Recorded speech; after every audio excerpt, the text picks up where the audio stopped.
përveç faktit që ndërtesat këtyre që kanë titull pronësie që do mund t'i regjistroni më njëherë, pra regjistrohen tani dhe ju merrni certifikatën, tokat, shtëpiat, ka dhe ndërtesa tjera që nuk kanë ende titull pronësisë, që ne do punojmë, kemi ngritur një grup terreni i cili do jetë intensiv dhe do jetë i dedikuar në mënyrë që të kemi një qasje jo vetëm regjistrim, po edhe plotësim titujve të pronësisë për ata që nuk i kanë, po përpiqemi të punojmë kështu intensivisht në gjithë Shqipërinë. Domethënë ne jemi nga Elbasani deri në Varmosh lart, janë të gjitha zonat rurale. Janë 108 zona kadastrale që po punohet. Unë mendoj që afishimin ta fillojmë shumë shpejt dhe ju pastaj në afishimin që e keni në njësinë tuaj mund të shikoni nëse kanë pasaktësi, nëse kanë gjë që jeni dakord.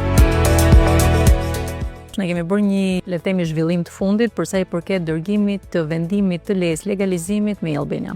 Pra nuk është më e nevojshme që të vini ta tërhiqni apo t'ja usjelli posta, por ju vjen në Albania.